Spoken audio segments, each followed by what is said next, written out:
And we're live.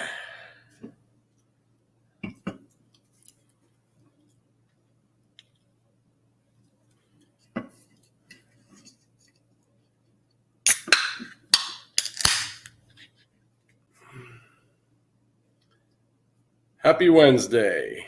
Gonna have a movement, shark mustache, hazy IPA.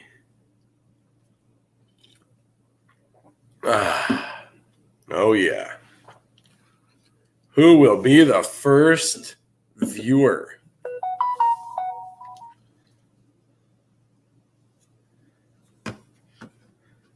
Oh man.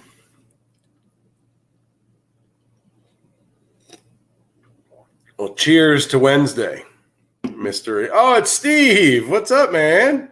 How's it going? Congrats on the 1,000. That is awesome. Did you have your watch hours?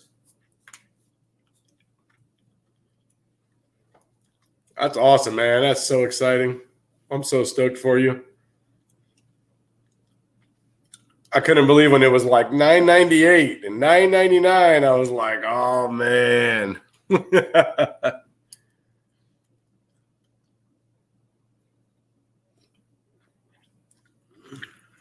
Cheers to you hitting 1,000, Steve. That is awesome.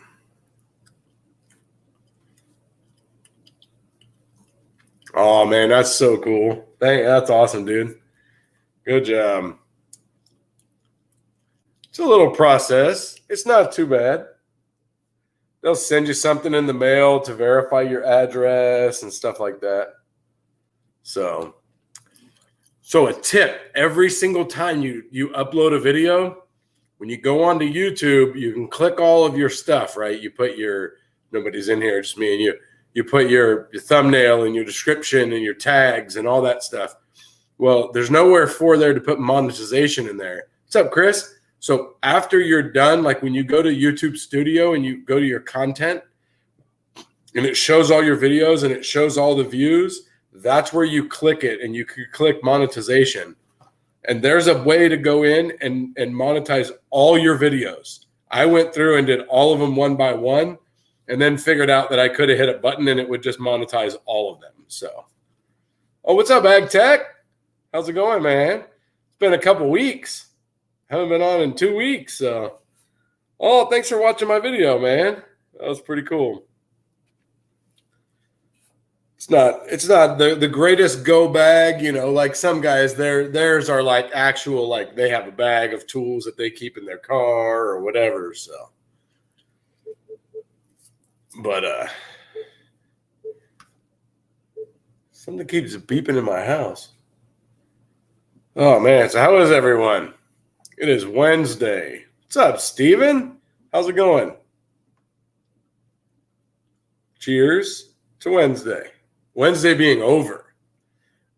Normally you're like, oh, when it's, Wednesday is over. We got 2 days left. But man, I am buried in work. I got a ton of work to do.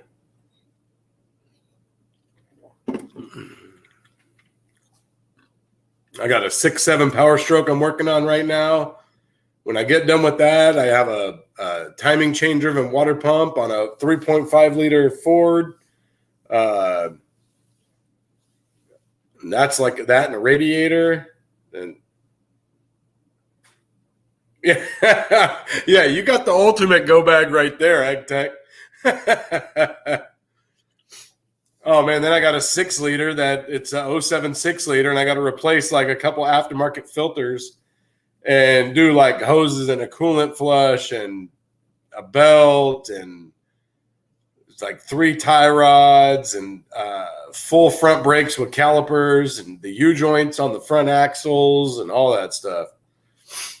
So I got a pile of parts for that thing.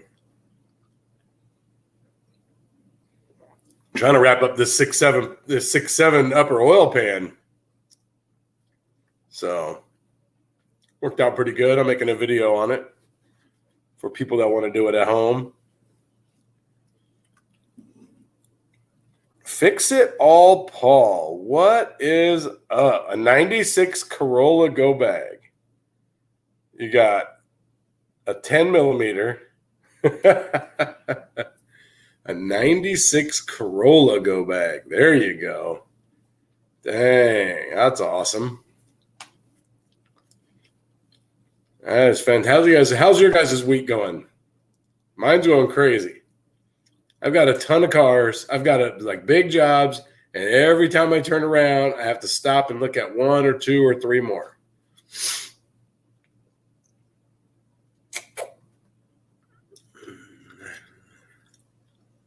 '96 Rolla.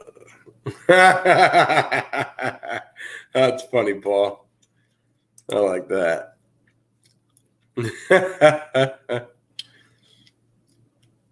How you doing, Ag Tech? You still working a ton, or is it still chilled out so you can work normal hours?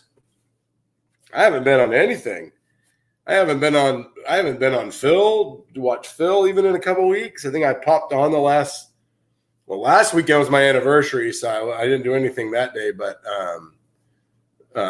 me and the wife went out to dinner.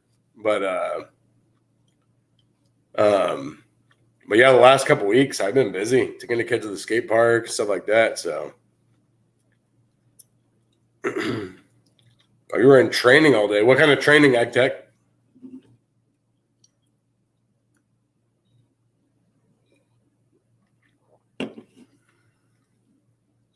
You haven't worked for 3 weeks, Paul? Holy crap! Where do you do, Paul? Where do you work? Damn, that sucks.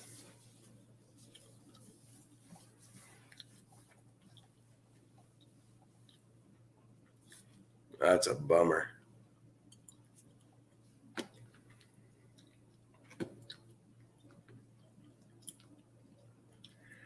So, have you guys ever seen this tool? It looks like a cold chisel.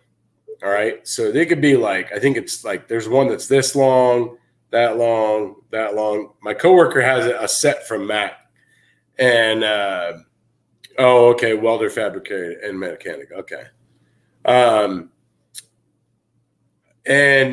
the end is flat. It looks like a chisel, like it's got a wider tip, and it angles down like a chisel. But it's like somebody took a chisel and cut the end off, and it's completely flat. And it would be like perfect if you wanted to go around like a rear main seal and go right between the block and the little lip that sticks up and be able to hammer around. Do you guys know what those are called? Or have you guys ever seen them? My coworker had a set of them from Mac. I was going to see if I could find them somewhere cheaper. I don't want to spend that much money for something like that.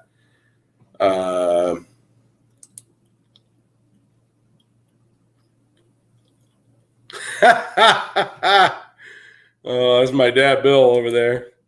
What's up, Anthony? How's it going, man? Yeah, for sure, man. Feast or famine sometimes in our industries. It's crazy. You have a lot of work or just barely trucking along.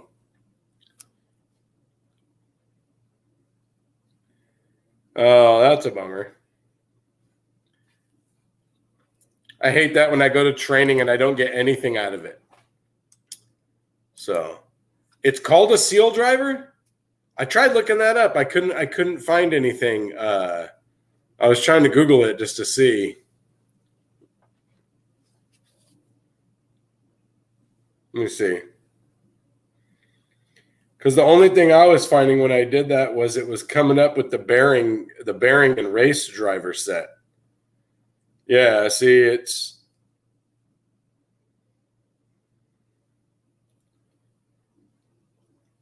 it's only when I look it up that way, it's only pulling up.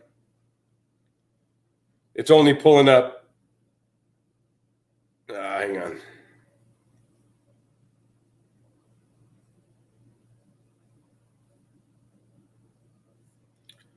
It's only pulling up those like the bearing race and seal installer. That's not what I'm looking for. It looks like a cold chisel. that you just cut the end off of.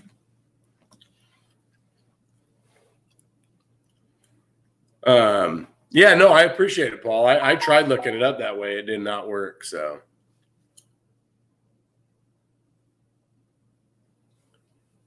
what's up, Cool Cats Garage? How's it going, brother?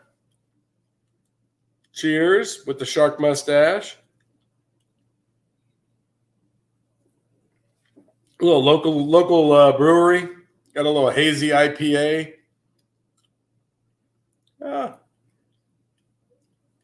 Pretty good. Oh no, hazy pale ale, not an IPA.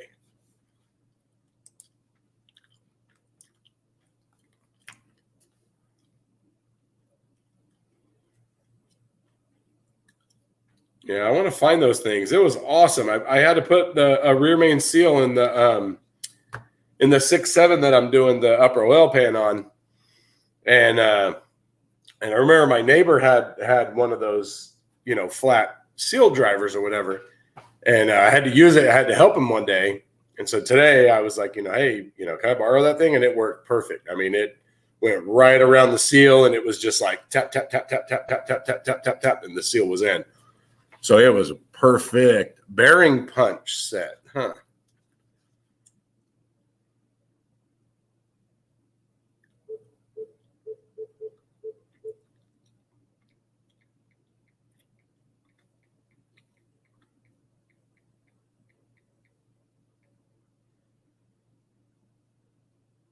Oh, you know what? Let me see. It pulled up something from Mayhew.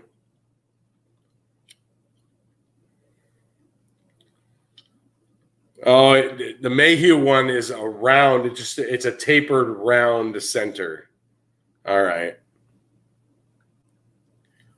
I'll have to check that out. Maybe I'll go and look and see if Mayhew has anything. I like Mayhew. They have some good tools. I like their hose clamp pliers. These things are working out good.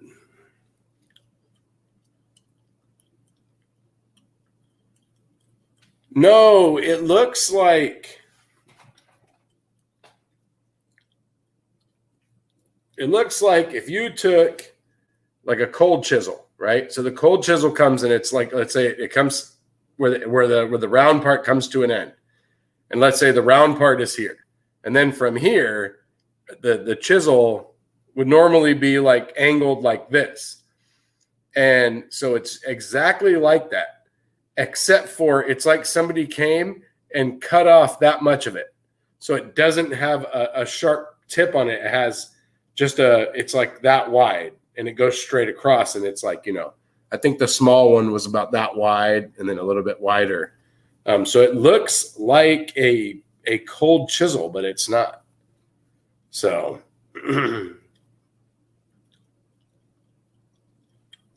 what Cool Cats, where are you at in SoCal? I think you told me, I forgot. Yeah, I was just looking at that, Steve. That's the one that I looked at. It was that the only thing I like about it is it's round.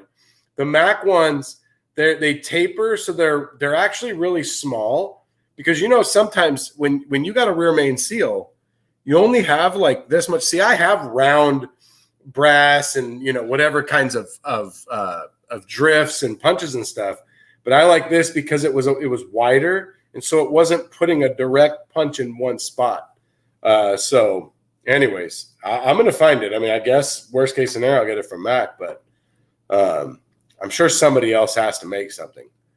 So Ed, the old tech guy, what's up, brother? How's it going, man?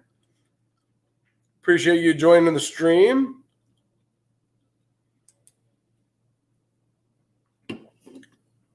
It's oval with a flat end. Oh, okay. So that is it. So bearing driver punch set. All right, I'm going to look that up because that's what it is.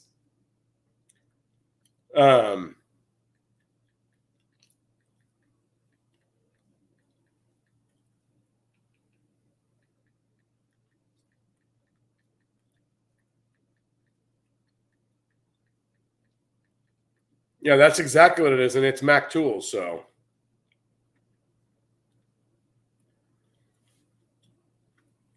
Yeah, that's it. Thanks, AgTech. That was it for sure. Yeah, it won't let me zoom, but yeah, it comes in a pouch like that, and there's 4 of them. So maybe I'll just have to get the set. Holy moly, $145. Maybe I'll just buy some cold chisels and just grind them down myself. Oh, I don't want to spend a ton of money. It's just for seals, but yeah, no, that was nice. Snap-on Addict, what's happening, man? How's it going? Welcome to the stream.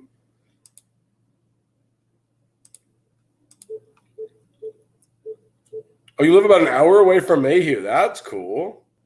I like Mayhew. Yeah, some good tools.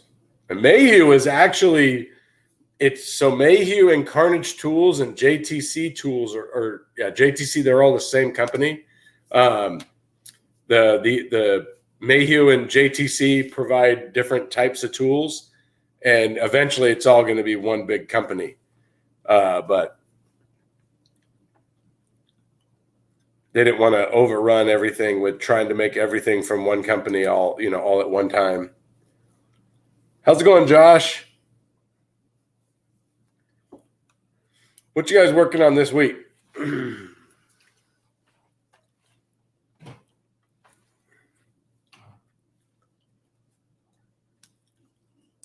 You're starting a new job at a transport truck company in August. Any must-have tools? Okay, transport truck company. You have to provide your own tools, Snap-on Addict? Hey, have a good night, Cool Cats. Thanks for joining the stream, brother. So starting a new job at a transport truck company. So what kind of trucks would be the first question? Are they gas, diesel? Are they, light duty, medium duty, 450s, 150s? Because that makes a big difference on what kind of tools you need.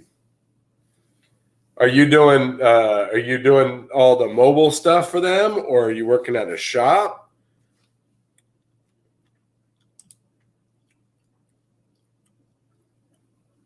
How's that Sprinter? You get back to the Sprinter yet, Anthony? You know what I like for a creeper is the plastic creepers that the little legs just pop in. So I've had like 2 or 3, mine's a Matco. I've had 2 or 3 different creepers, and here's exactly what I have. Just mine's Matco. Just like that, plastic. And the feet pop in.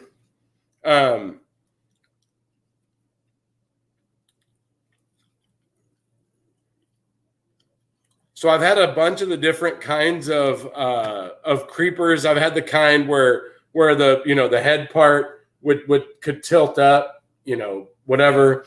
I've had regular flat ones. What happens is the little feet, the bolts, they loosen up a little bit. You don't realize it, and then they get jacked up, and you can't fix them.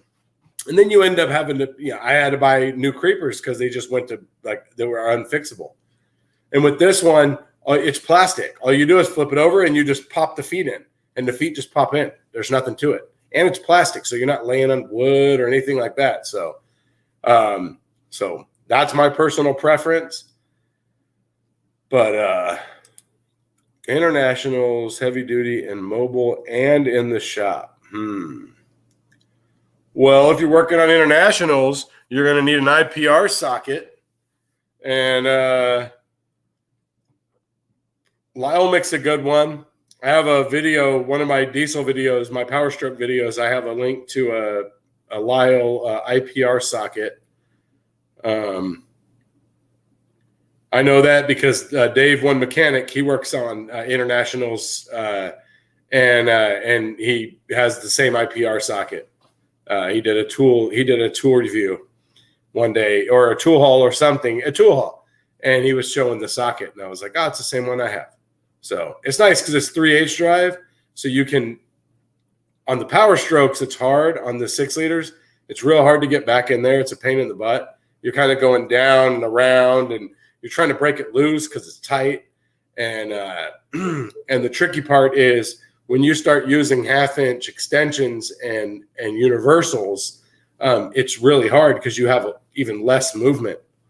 And so I found that a 3/8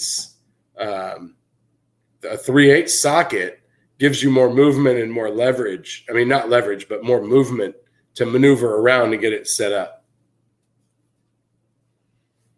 That's my personal preference. So.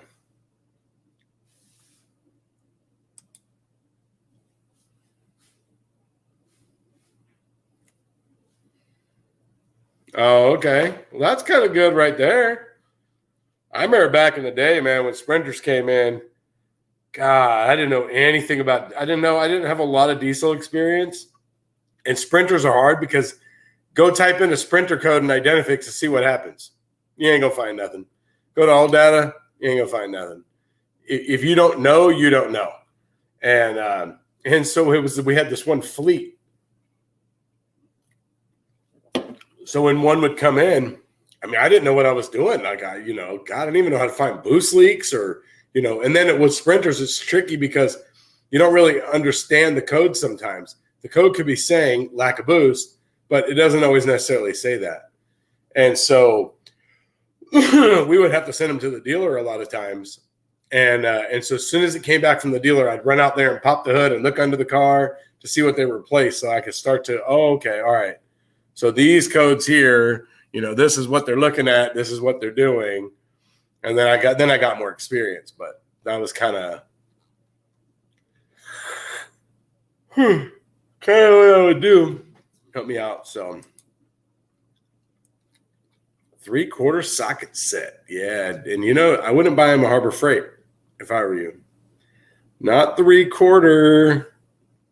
Thanks, Josh. Appreciate it, man.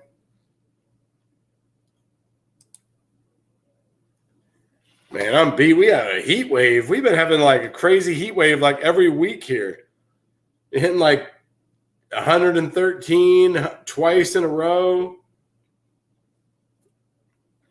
Like last weekend, it was 113 Saturday and 111 Friday, 113 Sunday, and Saturday, and then 109 on Sunday.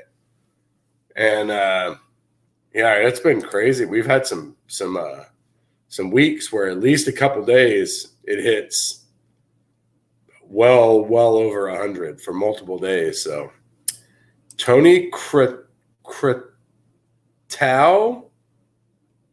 thanks for joining the stream, man. I don't think I've ever seen you before. Appreciate it. I know I just murdered your name. I'm sorry. Welcome to the stream. Appreciate it. Or SunX. You can go with SunX. SunX. I don't know if Capri has 3/4, but oh, look at that guy right there. Thanks, bro.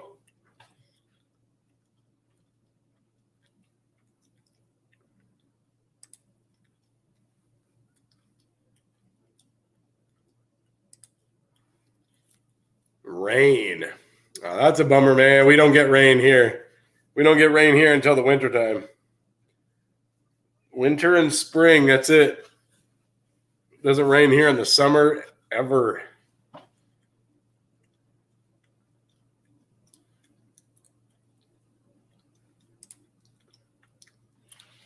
Hey, Snap-on Addict, where'd you order them from? I hope not Amazon. I hope you didn't order from Amazon. If you did, you want to send them back because you can't warranty them.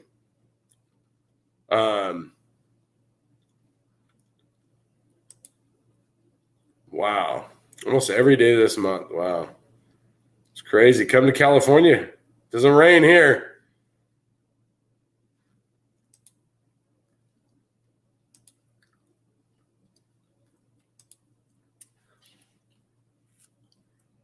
Yep. See right there. Look. See, great minds think alike.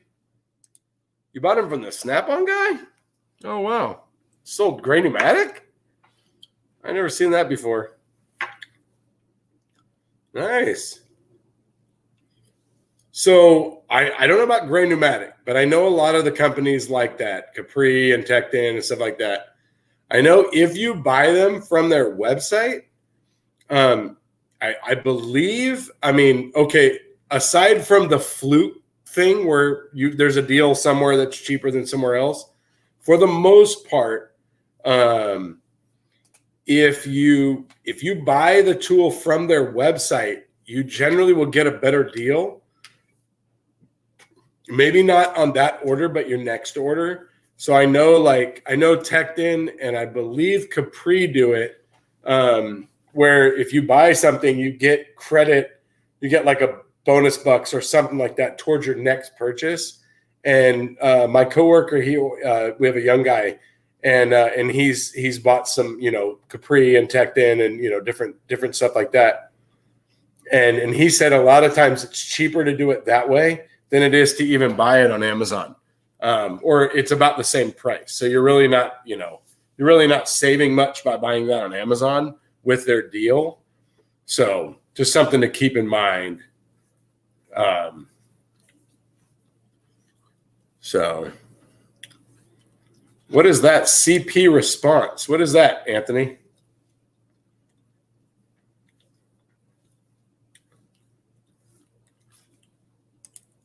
Oh yeah. If you're getting it from the tool truck, there's not an issue. It's not even I would have never, if I knew you bought it from the tool truck, I would have never even asked.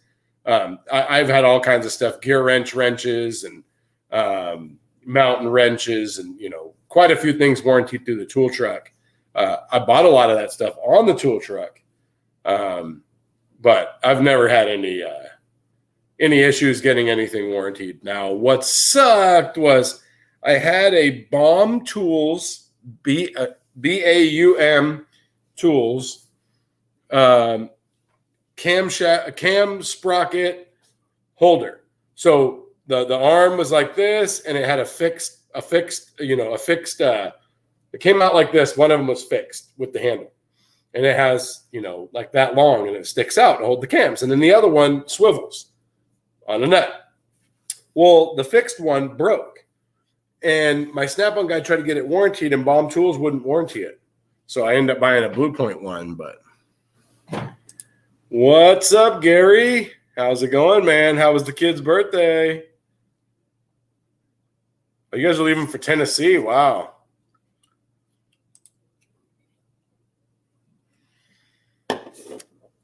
What do you mean, Josh? I see 3 a week. Snap-on came today, but I didn't want anything and I didn't need anything. I was going to lunch and he had just pulled up, so I was like, yeah, I'm going to lunch. I'm not buying anything.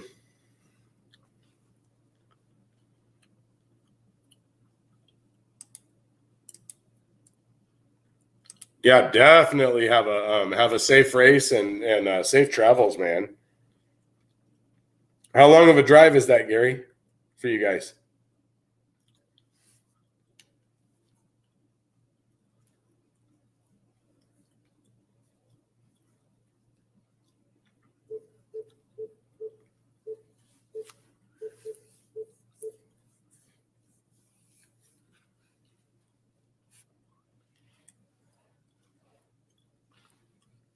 Oh, I know what you're talking about. Okay, I got you.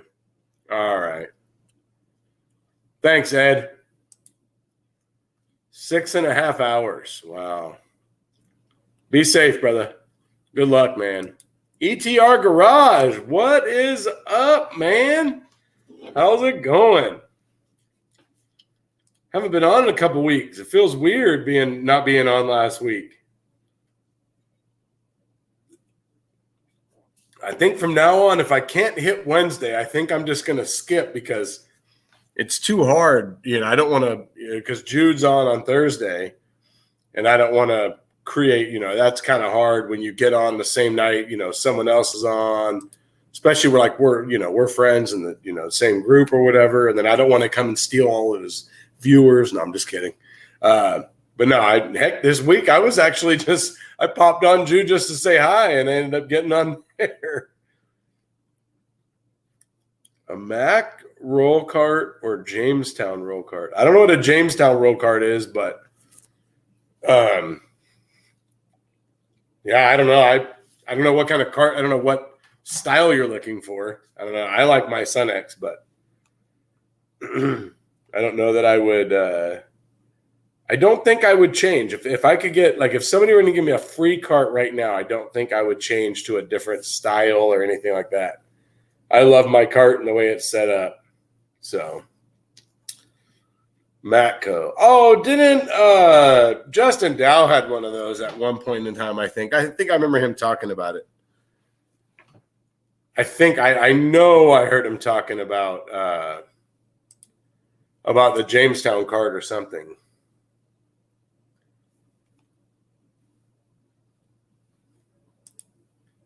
Oh, thanks, Ed. Appreciate it, brother.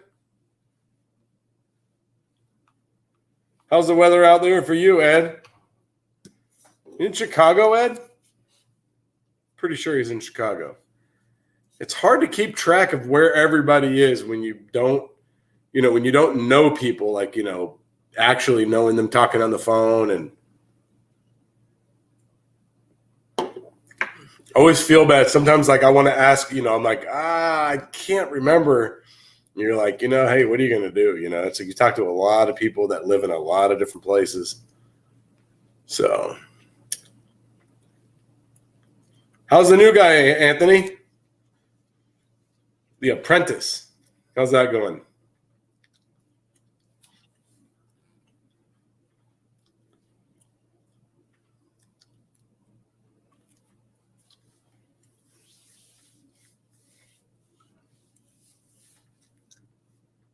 Oh, really? Do you guys get does it get humid there, Ed?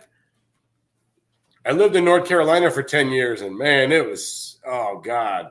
I was just telling my wife the other night, I grew up in California until I was 17. And when I was 17, I was moving to North Carolina. I had a layover in Texas. And I got out of I ran to the airport. Yeah, it was in, I forgot if it was Dallas or Houston. It was a huge airport. You have to take the tram inside the airport. It's so big. So I zoomed to the door to go out and have a quick smoke before I had to get back on the plane. And I walked out the door and I was like, oh my God, it was so humid. It was like July or August. It was like I couldn't breathe.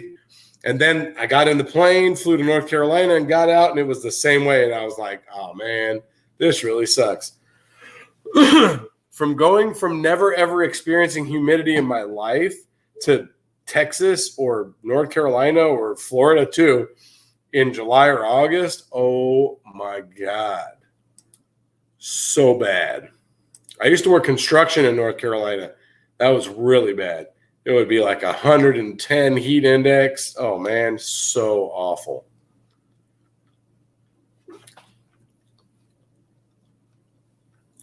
Well, Josh, it's a personal preference. So I'm not all in, hip to what company makes what tools, but I know that Matco, most of the tools on the Matco truck are not made by Matco. You can generally get them, somewhere else. I know a lot of their pliers are Knipex pliers, stuff like that. I think they make their own ratchets, and I thought somebody said toolboxes or something. Anyways, Snap-on and Mac, I mean, they both have, sale papers or whatever. You just kind of have to wait till the sale paper comes out and look at it and see if there's anything that you're interested in. It really is personal preference. Sometimes, one company will have something that the other guys won't, like those bearing race punches I was talking about earlier. So far, the only place I've found them is Mac, with what I'm looking for. But now that I know what it's called, now I can look and see, find another. I'm sure there's another brand that makes something similar.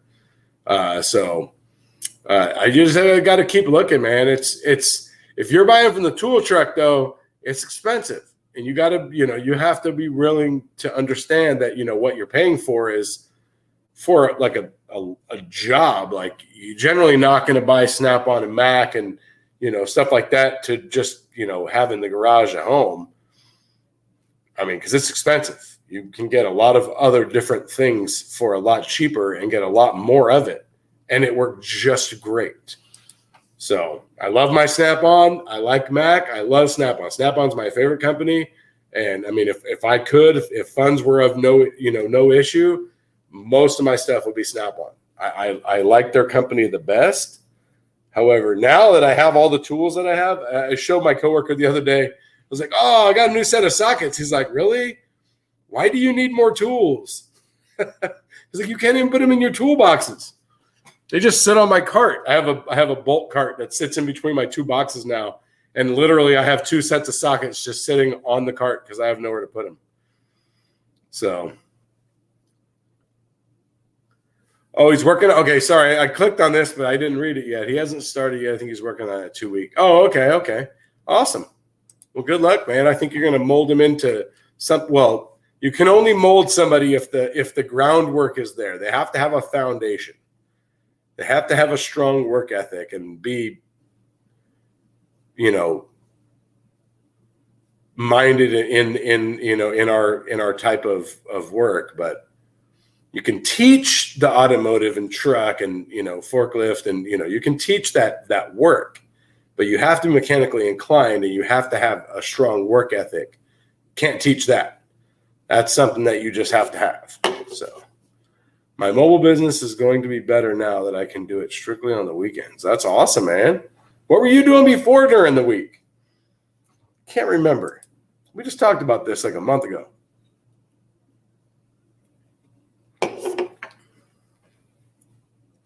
Oh, wow. I don't know.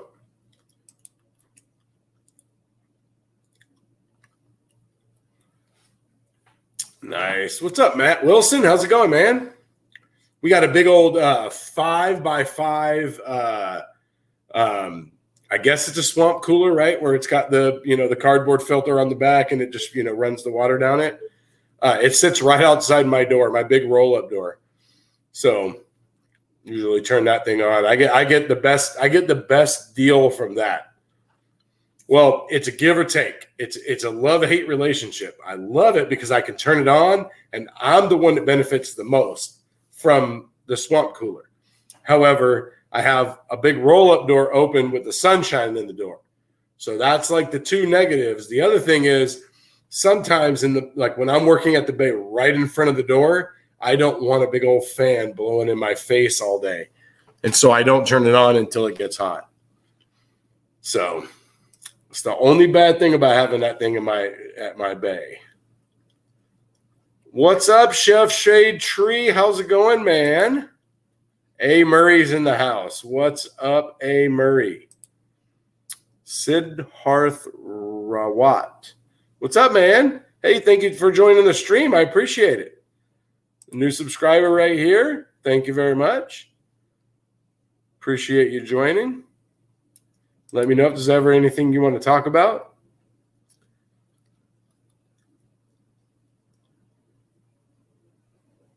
Yeah, you can't baby them. There's no babying in this industry. Because then the good thing about that is, you're going to know pretty quickly, you always know if somebody is mechanically inclined right away, right? Even at Milo, even at MasterTechs, can walk in a shop. We get MasterTechs that walk in the shop and they lay their resume down. Bam, big old fat resume. They have tons of tools, certifications, everything. Oh my God. The only thing this guy has to do is actually show up and do what he says he can do. And then they walk in the door and you go, you suck. Like, I'm not even telling you how many times when I was the foreman at this other shop, we would hire people and interview them, ask them questions, and they would pass everything, right? Because, to get all those certifications, you got to be able to pass tests. Means you can answer questions. So, if somebody gives you a question, you know how to answer it. But then it's a matter of, it's like when I go and apply for a job, it's a matter of, hey, I have everything it takes for the job, except for, well, you just need to see if I really can do what I say I can do. So, and that's the thing. People walk in the door and right away. There's no hiding it. You cannot lie. You walk in the door and the first car, First car, first job, first engine, whatever it is that you're doing, you have an idea if that person doesn't know what they're doing. Maybe you don't completely know they suck right away, but you know that they don't know what they're doing, or you're like, I'm pretty sure. Okay, yeah, you suck. I was right. So it's crazy though. It's so hard. I worked at, I did this a long time ago. So when I was working at a shop through school, I was going to school 4 hours a day. I was working at a shop 4 hours a day. I was trying to find a shop to work at. And because I was getting my smog license. So I went out the shop. They had me in to do a working interview. So I worked like all day. And they were like, here, replace this fuel pump. Here, replace this water pump or something. And it was pretty much all I did was they looked at it and they told me to replace it. And afterwards, I was like, hey, at the end of the day, I was like, hey, is this like what you guys are looking for? Because I didn't go to school and, invest all this money in my career to be a parts changer. And they're like, well, this is what we need. And, we'll give you a chance. And if you can't do it right, we'll give you one chance. And if you mess up, well, then, you're not going to get another chance. And I'm like, okay, I'm out. They paid me for my day of working, but yeah, it was weird. It was weird. I've never done anything like that before. So I currently work at a Midas. Oh, okay. So this is way better than a Midas, man. Well, congratulations. That is awesome. Going from Midas to man, that's fantastic, dude. Good job.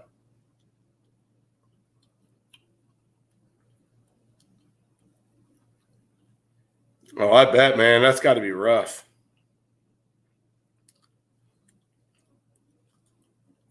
Rust dust. Oh, that's nasty.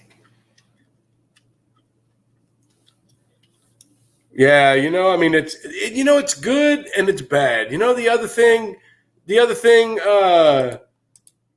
Anthony, is that it's nerve-wracking as hell, man. Like I couldn't imagine doing a working interview right now, that I actually have experience and I actually know what I'm doing. So like working on a car now is not like it was way back then. But even now, I can't imagine walking into a working interview. You'd be so damn nervous. I mean, probably more nervous definitely more nervous than you were on your first day.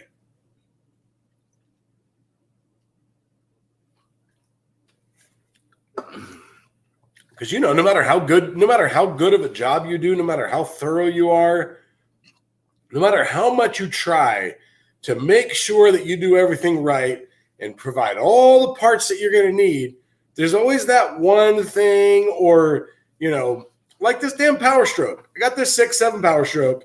Okay, on the back, pull the transmission out. Got to take the tranny out to do the upper oil pan, right? Tranny's out, flywheel's off, and to do the rear main seal, right over the end of the crankshaft is the crank pickup. And it's just it looks like the end of a crank with almost like a rubber seal around the outside edge, right? So you take that off, it just sits on the crank.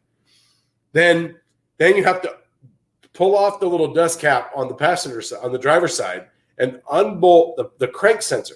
So the crank sensor is like this long. No, I'm sorry, it's that long, and it pushes into the block towards the rear main seal, and it sticks through like maybe a 1/16 of an inch, just enough where you have to back it off to get the seal out. Well, I guess I messed up. I didn't realize that. See, I've only done one other rear main seal, and I replaced the rear engine cover. I mean, I took the rear engine cover off. So I had to take the crank sensor completely out. But anyways, there's this little plastic cover. It's like this long, and it goes, and the crank sensor slides into it, and then it pops into the rear engine cover. And you have to, I took it off to pull the crank sensor back. And then when I was popping it in, it broke into 3 pieces. So I'm like, oh, crap, man. So I had to go in the office, say, look, this broke. So luckily, it's not a big deal. I mean, it's this truck went to Ford. He went to Ford with an oil leak, and it's a 2011 6.7 Power Stroke. And they said, oh, yeah, it's your upper oil pan. And this is what I heard. They said it's going to be $5,500 in labor, and we'll get back to you on the parts. And he was like, yeah, no, I'm out. And they came to our shop. I looked at it, said, yeah, okay, upper oil pan. Here's my list of parts. And also, your turbo coolant hose is leaking. And so he ended up buying the end up buying the turbo hose, the turbo coolant hose. So as soon as I get done with the upper oil pan, I have to drop it down and I have to pull off the intake manifold to do the coolant turbo hose or the turbo coolant hose. So they're common to actually leak at the fitting. So it's got this style fitting where, like a transmission cooler and a radiator or whatever, where you have that clip and it's shaped like this. And then you open it up and then you can pull the line out, right? Well, it has that kind of little fitting on there. And that's actually where it leaks. It usually leaks there at the turbo. But this one, actually, the rubber hose must have like a little seep in it because it's leaking at the rubber hose because it's like a fixed hose. It's like 8, maybe 16 inches long. It's got like this much rubber hose and the rest is like a, metal line. So I don't know if you guys are familiar with those, but anyways, man, I'll tell you what, Josh, man, Mac and Snap-on, they're really nice toolboxes, but you can get some really nice toolboxes from, like if I was going to buy a toolbox for home, unless I had unlimited funds, I would probably if I was going to really go all out, I would buy like the Harbor Freight Icon one because it's nicer than the Harbor Freight one. But my Harbor Freight one does just fine. The drawers lock in place, the locks work, and it holds all my tools. So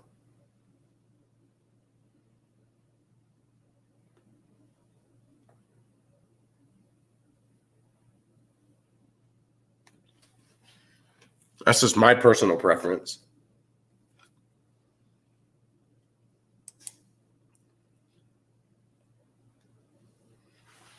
It'd be that one thing where, like, you would get the one car in a working interview. You get the one car where it had a Torx that somebody tried to take out and they had the wrong socket. And then it looked like you stripped it out. And, oh, man, it just makes me like it hurts my side right now thinking about, like, doing a working interview.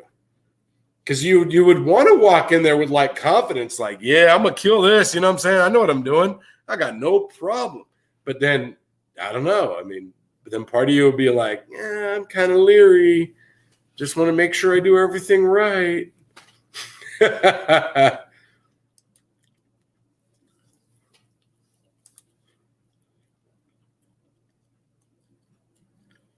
Oh, did I miss something about humidity? I think I did.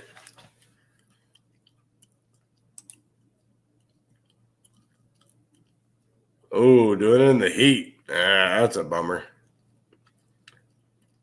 Yeah. Humidity sucks, man. I used to be big into skateboarding and was sponsored by a skate shop. It was like a big part of my life for a long time. And anyways, I would go down to Florida. When I lived in North Carolina, I would go down to Florida and I would spend like a week down there. And there was this big skate park of Tampa. I would go. They have a big professional skateboard contest there every year. They have there's an amateur contest there every year, and the winner of the amateur contest turns pro. It's that big of a place. And I would go down there to skate, and we went down there like in the heart of the heat one time, and I sweat so much that we had to go buy like a big old pack of socks, and I had to change my socks like every 45 minutes because I was sweating so bad, and it was at nighttime. And I couldn't, my feet were slipping around in my shoes. So, oh man, my hutch is nice, man. My hutch is coming along well. I haven't had a lot of time to mess with it because we are busy as hell. What's up, Stephen Boyd? Yeah, my hutch works good, man. I got a couple things hanging up there. But I really haven't had a chance to mess with it much. I even bought like hinges and stuff for like a couple of the doors I need to make, but I can't. I just haven't had a chance. I'm literally tripping over parts, and every time I turn around, they bring me another part. I'm like, oh my god, and another car. And then I've been trying to get this 6.7 done for a couple days now, and but right before I left, I stabbed the tranny on the 6.7, I stabbed the tranny and I got like, I think 6 transmission bolts in, because the tranny jack that I'm using is like really, the base of it's really big, which I chose that one because that transmission and transfer case is really, really heavy. And I knew it wouldn't have any issues. But anyway, so it's hard to walk around it. And so before I left, I stabbed it 6 bolts in and threw the cross member on. And then that was it. I had to get out of there. But and I go in the office and there's another car. Check out this Toyota Prius for overheating. So it's crazy, man. It's crazy. Because then the service writers are out there just going nuts like, hey, how come my car's not getting done? And then one service writer is like, hey, do you think you're going to get my timing chain, my water pump done? And I'm like, well, I have to finish this, oil pan, and then I have to do a turbo coolant hose, and then hopefully it all lines up. So, oh man, we can't get a break, man. It's just cars after cars after cars. I'm the same way, man. I hate it when people watch me. I don't know. I used to. I don't think it bothers me as much anymore. You know what I would hate to do is work at one of those. I don't think Midas is like this, but where like a Pet Boys type place and things like that, where it's all the bays, and then the one whole wall is open, and then they drag the plastic chain across, and they literally pull your car right into the rack, and you're right there. I used to bring my car to those places, and I would sit there and watch them work on my car. That would drive me nuts, because how many times have we had to do stuff to cars that people don't want to see and they don't need to see? I mean, I could tell you right now, if some people saw what it took to get their car fixed, they would not be happy. It would just not work like they want it to, banging and, when you got to glue stuff or whatever, you got the torch out. I mean, but yeah, that would suck there.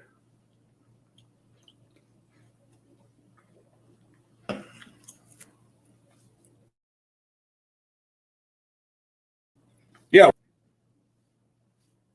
Yeah, that would drive me nuts.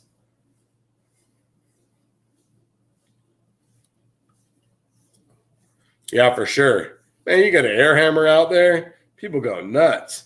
We have one guy in the shop. See, I will put on earplugs and safety glasses, and I'll get my hammer out, and I'll just beat the crap out of something to break it loose. We have another guy in the shop, and everybody's different. We all do our own things, right?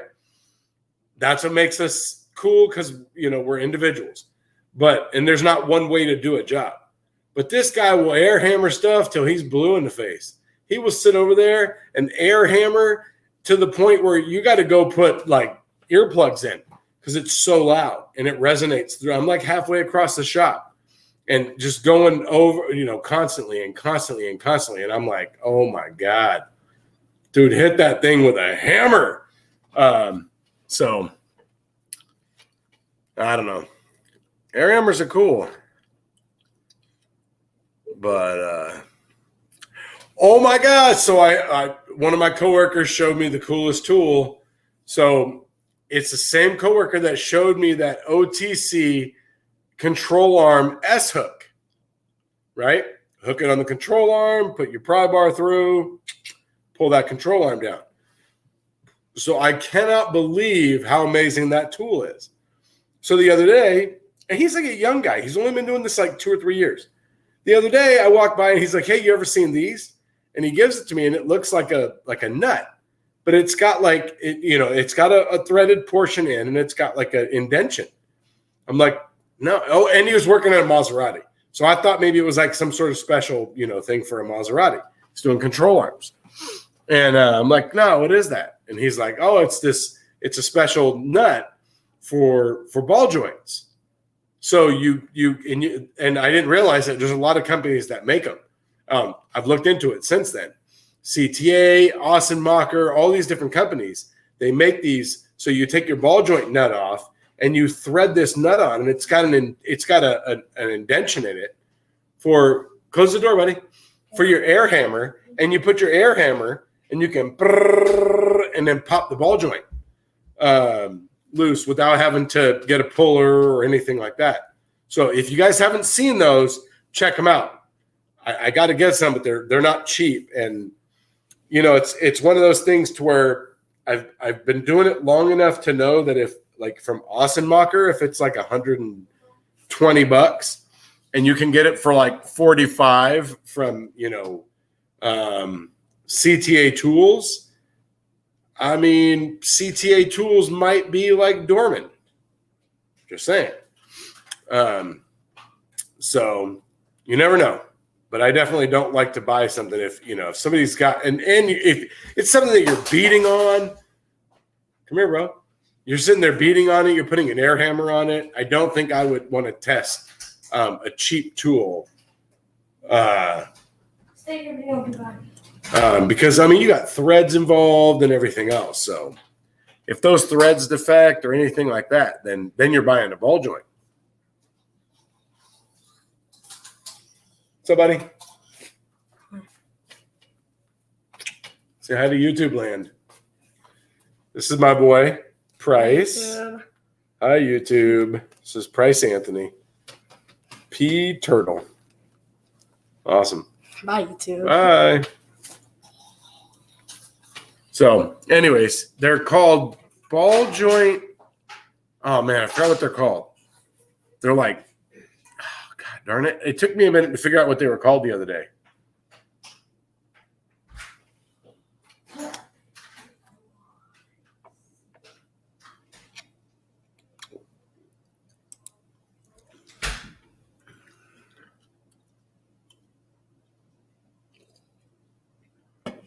Nice.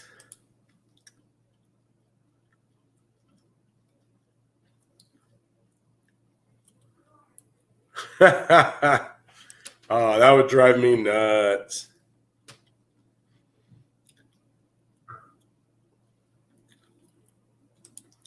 I'm all about a hammer.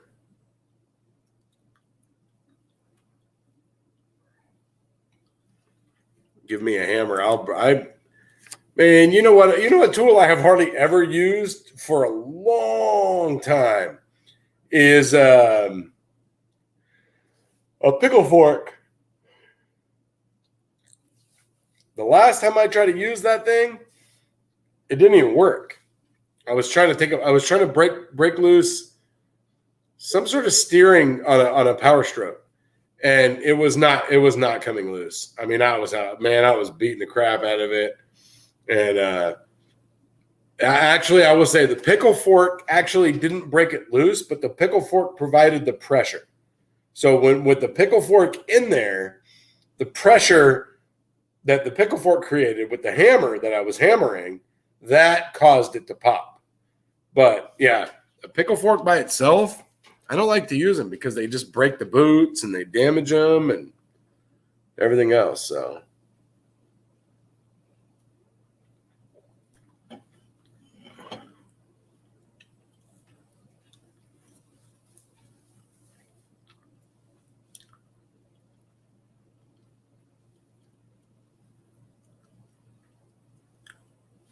Yeah, me neither.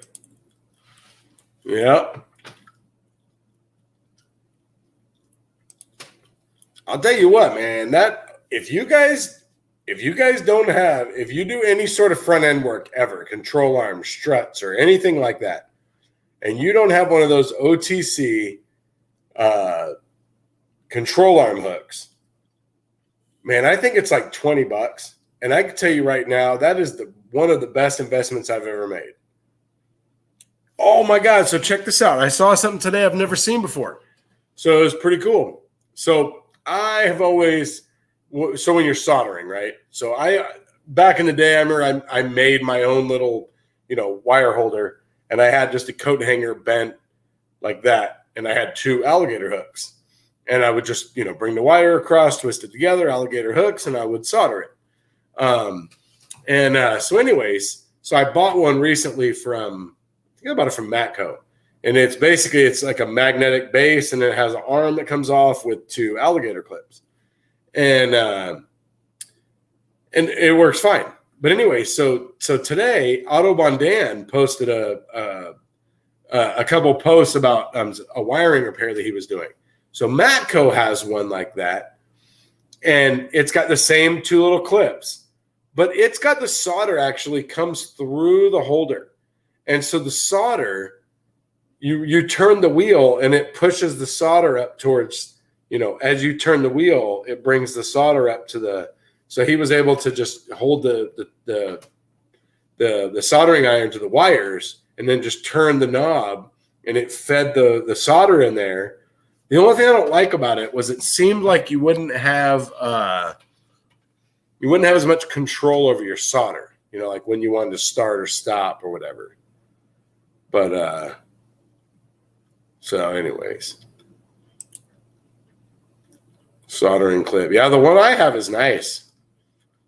I made my homemade one a long time ago. I had to wire in 3 PCM connectors for like a Chrysler. No, it was a Jeep, like a Jeep Cherokee or something. It was like a lot of wires, like 150 wires, something like that. I had to solder. And so I had to build something because that was a lot of soldering. So nice.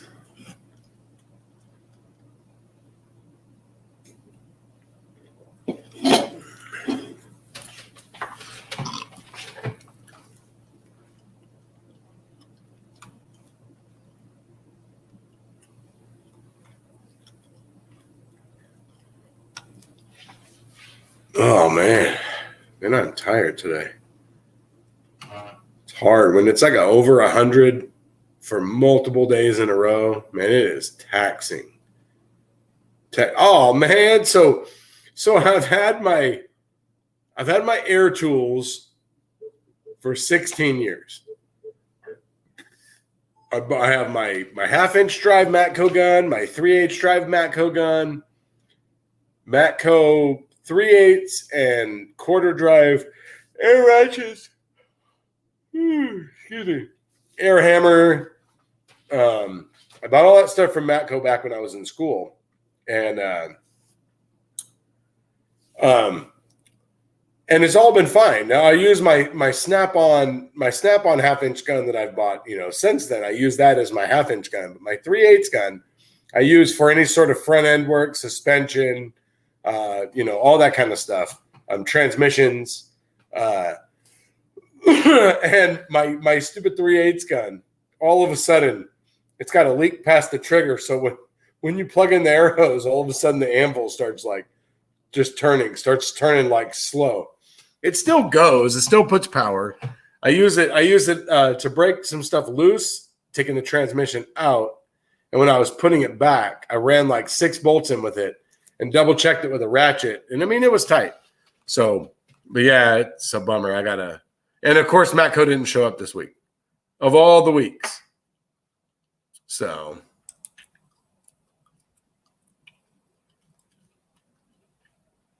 yeah, you know what? The problem, Shade Tree, is that a lot of times, so what we find is that you have a lack of places to pry. So even with a big pry bar, a lot of times there isn't anywhere. Not all the time. Sometimes there's places. Sometimes they pop easy, whatever. But a lot of times you're trying to find somewhere to pry the control arm down, and if you don't have anywhere, then it's very difficult to get that control arm to come down and pop it. The good thing about the S hook is that you hang it on where the control arm comes like this, and let's say the ball joint is here.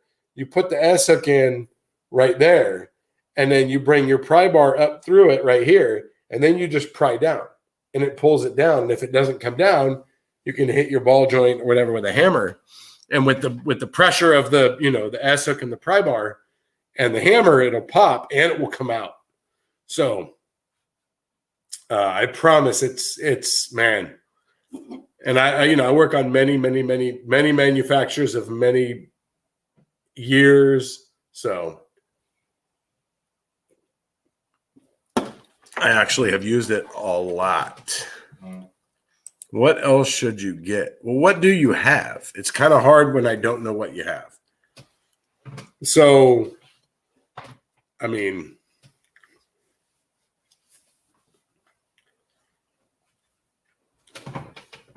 it really just depends on what you have, Snap-on Addict. Like AgTech, said earlier, you're definitely going to need some, 3/4 inch, sockets. You're going to need, it's hard without knowing what you don't have. So are you doing diagnostics, and are you diagnostic and drivability and, all around, or are you more of a R&R, brake, suspension, replacing engines and transmissions kind of guy? What is your skill set? And I don't mean what can you do. I mean, what can you do efficiently for like the job, because you're asking about the job. So like me, I can do diagnostics, I can do drivability, I can do, R&R, I can do maintenance, pretty much all that stuff. Hang on, where is it's over here. Hang on, I gotta close these. Hang on, I'm trying to find hang on, let me close these blinds real quick. Oh man.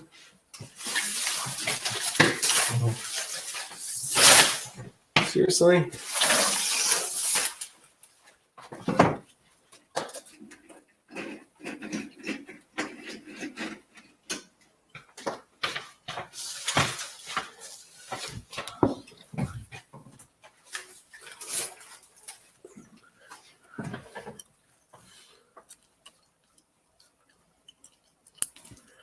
Yeah, so those for sure, Scott. Those are.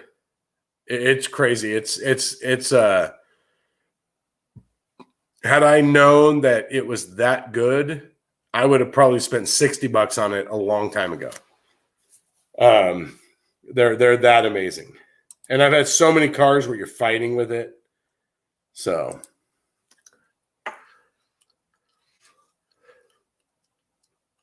Well, you got to have the pry bar. You got to have the pressure. So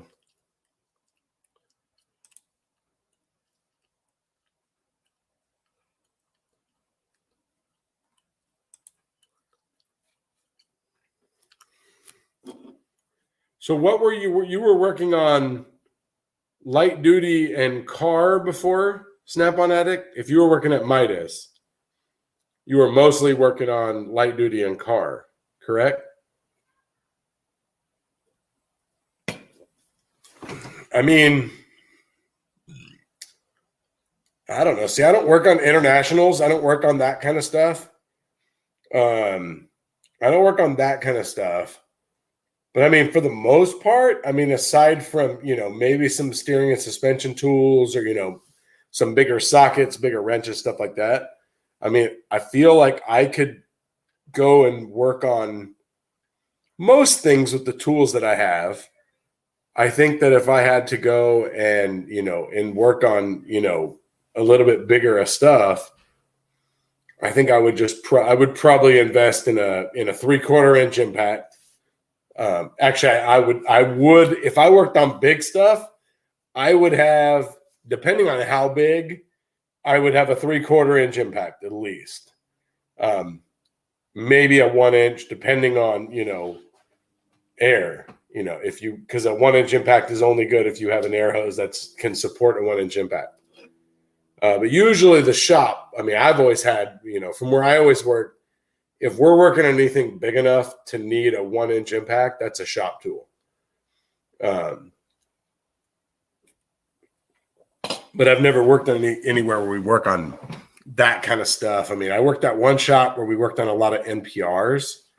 And in the past, like the first shop I worked at, we worked on NPRs, and we had a 1 inch impact, and we took them on and off with that.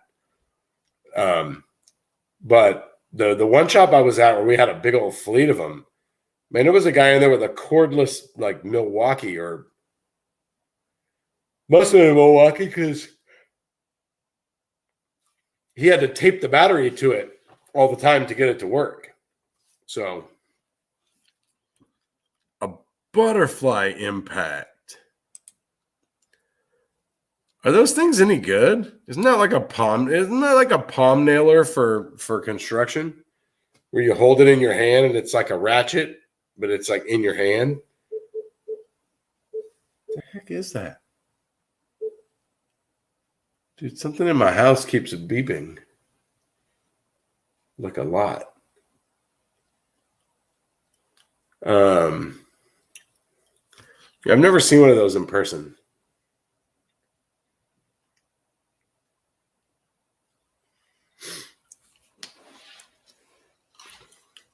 I'm trying to not buy any tools because I just about paid off my my RBRT set that I got from Mac for the Torx, and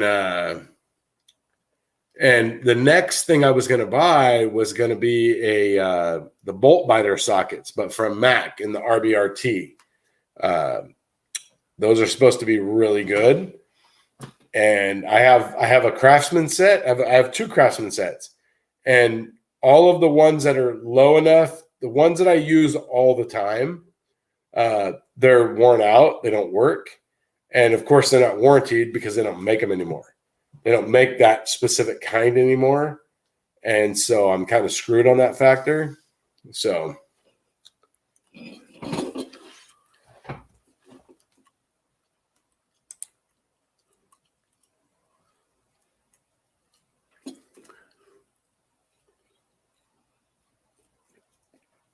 Well, there you go.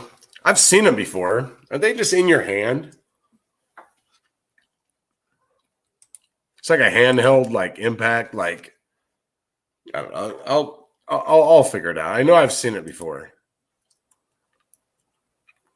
What do you need, Anthony? That's my next set is the bolt biter ones, and then after that, I was thinking about getting the Allens. But I don't know. Kind of torn. I definitely want those bolt biter ones, though. That's definitely pretty important. I've had too many times where somebody came to me looking for them, or I needed them, and I didn't have what I needed to do my own job, or I definitely didn't have it, what somebody else needed. So. It's a bummer when they're stripped out like that. So, but I used them for a long, long time.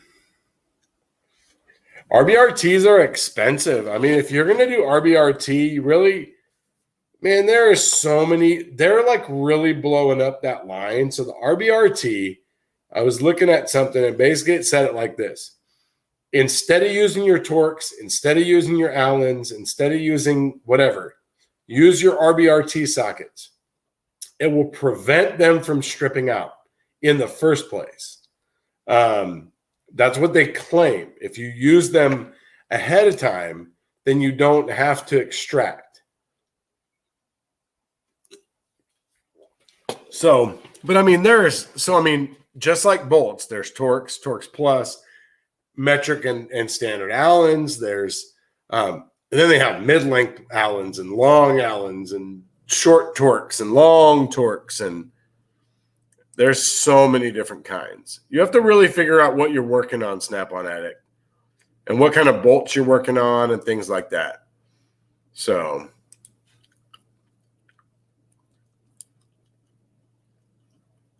okay, that's what I thought. One hand impact with the rocket lever. Okay, with the rocker lever. All right, that's what I thought. Oh, I see. You don't need a whole specific set. You need specific actual. Gotcha. Oh, okay. What's a 5/15, Anthony? I never heard of that size. 5/15. That's a weird one there. You guys ever heard of that one? 5/16. I'm just messing with you.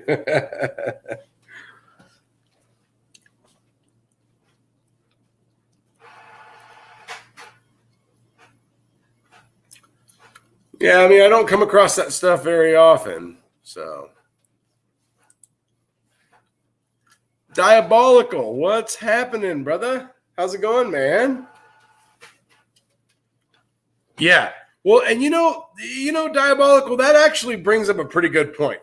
Because, and to be honest, I've done this myself more than once and more than I will admit. A lot of times when Torx and Allens, when they strip, one of two things happens. A lot of times it's not necessarily the bolt that strips. It's you didn't have the bolt all the way in. You had it up like this, your socket, right? So it was only biting out of a hole like that. It was only biting that much of it. Or your bit was too long. So as you're sitting there trying to turn, your bit starts to turn like this. So it's slightly pulling out. So if you hammer in a Torx, an Allen, whenever you're going to use them, you have a better chance of them not stripping and it being successful than you do if you don't hammer them in. The other thing that helps is if you take I forgot what it was doing. It was an important thing. Whatever it was, replacing bolts was not an option. And I pretty much had to get like a pocket screwdriver and an air nozzle. And I had to scrape around the inside of the hex and spray it out with an air nozzle to get all the crap out so I could hammer the socket in, because the socket wouldn't even hammer in because it was just too much crap in there. So that's actually super, super common. So, 1/3. Yeah, see, that's what I'm talking about right there. That's along the lines with the 5/15. A 1/3 socket. No, I'm just kidding.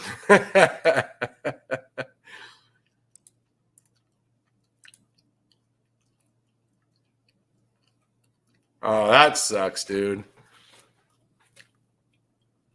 Well, let me know, Anthony. I have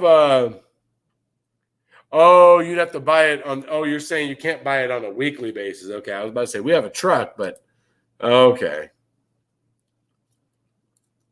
Yeah, you should. You should always hammer in your Torx and your hex. But for every time you hammer it in and it works, the 5th, 6th, 7th time you do it, maybe the 8th, 9th, you're not going to hammer it in, and then it's gonna strip, and you're going to be screwed. So, no matter how much we try to do things the right way all the time, all it takes is 5 successful attempts, and then you get lazy and you go, I don't need to do that. And then you do it, what's up, bruh? And then you do it a different way, and then it bites you in the ass, So, hang on. Yeah, that sucks, man. I didn't have a Mac dealer for a long time. And the Mac dealer we have right now is the same guy that's been in my area all this time, who shows up at shops and then never comes back. But he comes to this shop all the time, probably because there's like 8 mechanics there. So it's a lot different. Oh, what's up, Nick? Have a safe drive to Pennsylvania, man. Thanks for joining the stream. I appreciate it.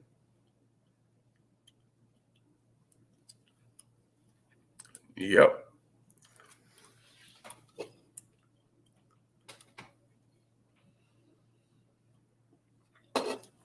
Very true. If you ever have a hex or a Torx that has been, it's been sitting out, man, I'm telling you, get a pocket screwdriver, get a pick, and an air nozzle.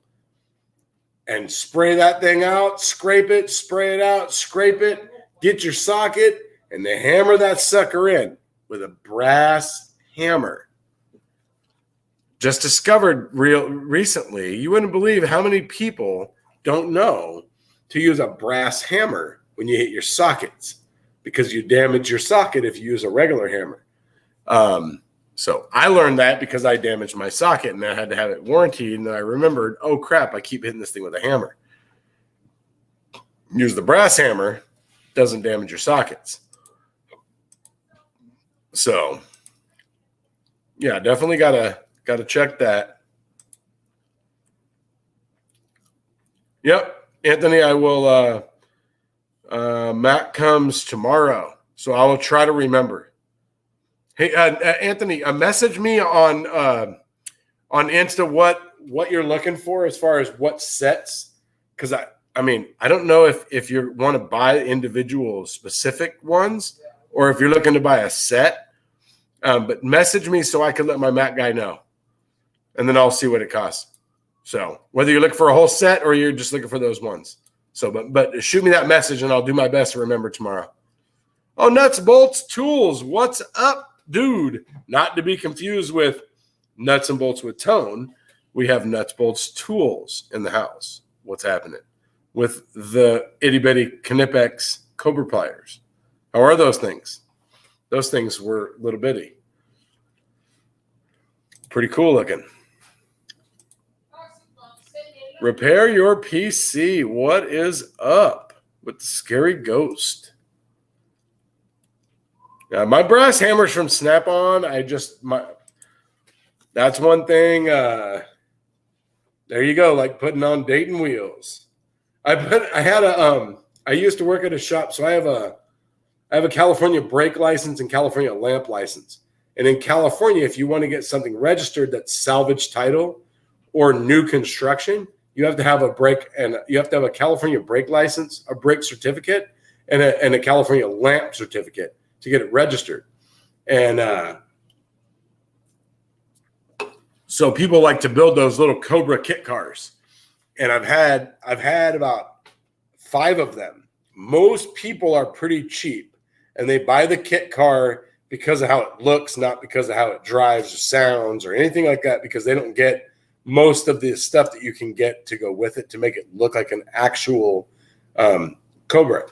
But I've had a few times where it comes in and it's got the real knockoff wheel. And I had 2 times where it even had I'm new to that whole type of world, where it had the wire that came off of the knockoff and it went over to the wheel and it wrapped around to make sure it didn't move.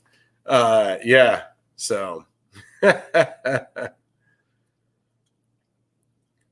I had one time where they put a motor in that sucker. I mean, that thing was just, oh my God. I think the general manager of the company and somebody else went out and drove that thing just to go drive it. Not me. I'm like, let me just do my job and that's it. I'm not gassing it. I'm not flooring it. I'm not driving it. I don't want to take any chances. So Speedwire, that's what it's called. Yep. Yeah, I've only had 2 of them that had that stuff. All the rest were fairly, I mean, they weren't super, super great. I mean, they look cool. I'm not really into that,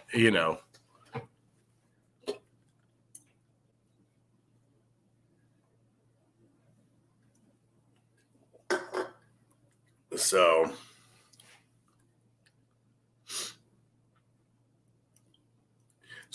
if you guys ever work on 3.5 liter Ecotech motors, no, Duratech motors, Ford.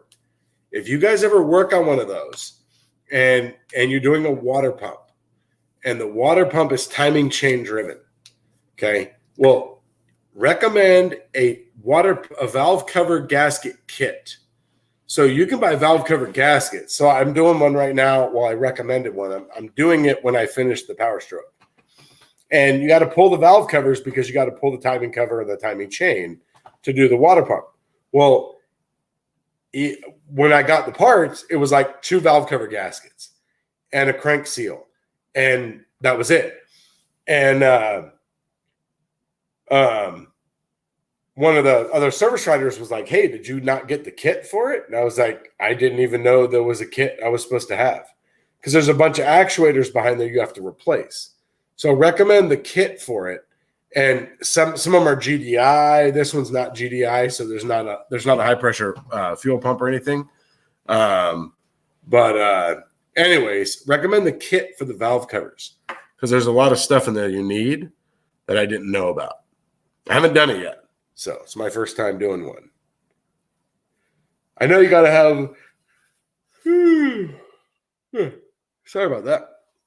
I know you got to have the timing chain kit, the tool kit to time the engine, but when do you start at your new job? Snap-on Addict. Awesome, Anthony. I appreciate it. I will do my best to remember tomorrow. Hopefully I don't forget.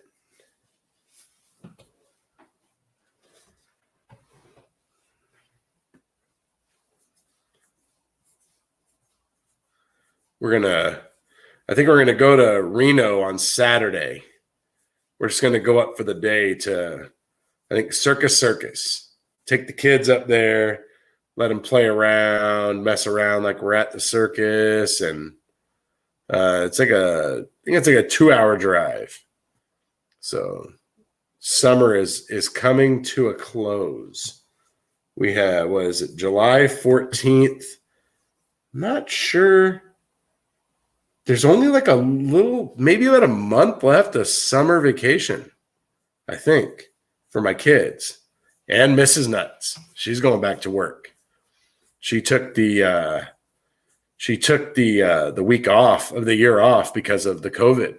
My in-laws are in their 70s.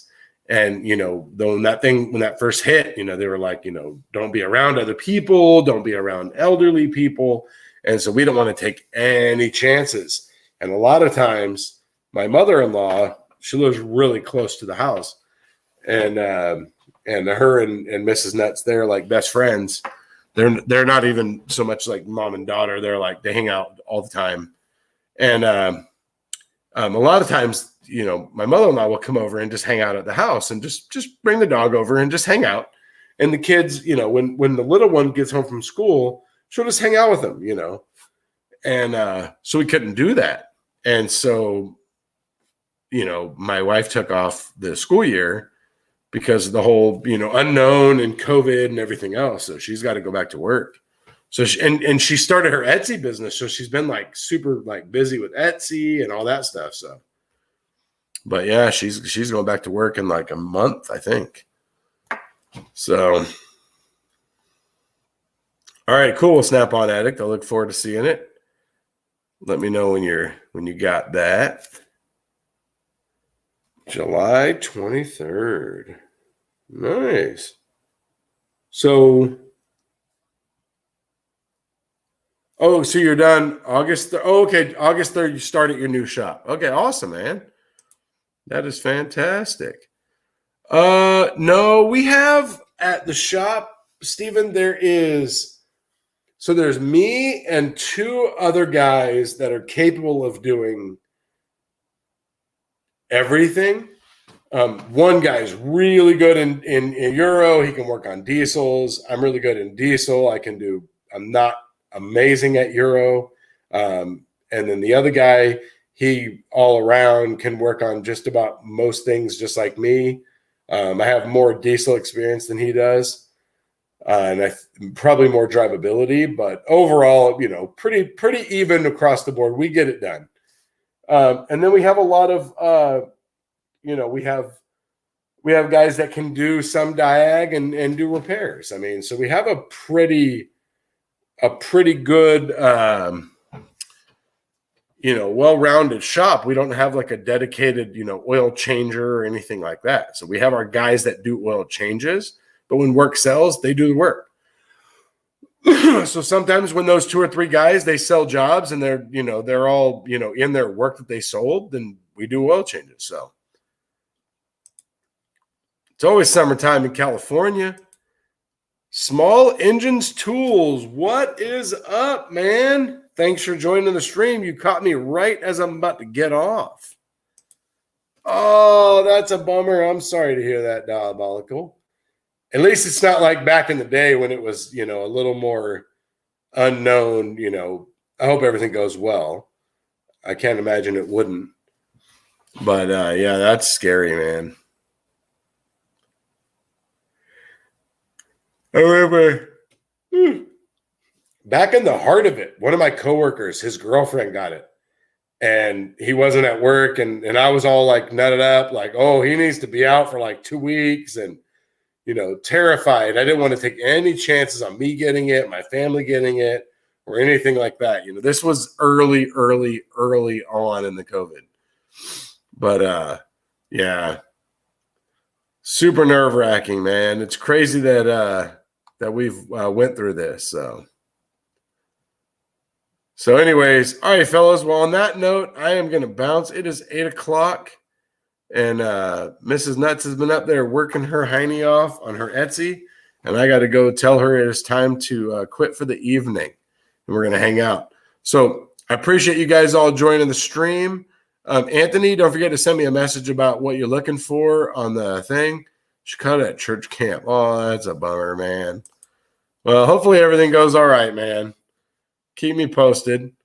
And I appreciate everyone joining Small Engine. Sorry you joined and I'm bouncing, man. But anyways, I got to go. I try to stay on until 8. And 8 o'clock is my time to get off and hang out with the wife. So you guys have a great night, a great week, kick ass. And thanks for joining me. And we'll see you next time. I appreciate you. See ya.